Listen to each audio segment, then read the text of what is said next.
hari ini kami kembali datang berkunjung bersama dengan teman-teman dari Komisi PI. Selain lihat perkembangan kondisi asrama, sekaligus juga membawa beberapa perabot, bantuan, lemari, kebutuhan-kebutuhan untuk sekolah, juga ada beberapa unit komputer. Jadi sekali lagi kita berupaya betul-betul asrama ini menjadi tempat anak-anak kita dibentuk dengan baik. Baik untuk kepentingan pendidikan akademik mereka maupun juga dengan pendidikan karakter mereka. Jadi asrama PI ini dibuat di sini untuk memfasilitasi, mendukung anak-anak kita yang SMP. Sebab SMP itu hanya ada di daerah ini, Supiran, Kabupaten Pindrang. Jadi mereka ini datang dari berbagai lokasi yang jaraknya beberapa jam harus dengan jalan kaki.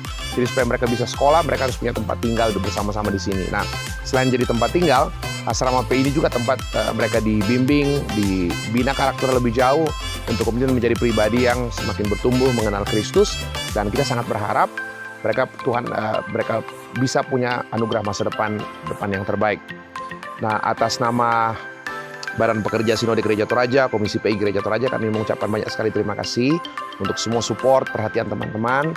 Dan yang paling penting, doakan semua anak-anak kita, mereka boleh berhasil dengan baik, pada waktunya mereka boleh sekolah setinggi mungkin sampai kuliah, dan Tuhan anugerahkan hari depan yang terbaik. Mereka boleh kembali menjadi saksi Kristus di tempat ini, membangun tempat ini menjadi tempat yang sungguh-sungguh menceritakan kebaikan dan kemuliaan Tuhan.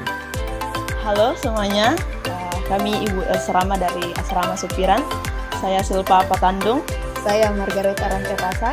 Kami berterima kasih dan bersyukur untuk setiap support yang diberikan kepada kami.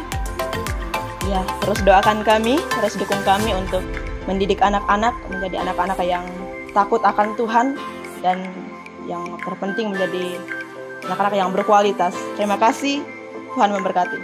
Belajar bersama, berdoa bersama, berhasil bersama.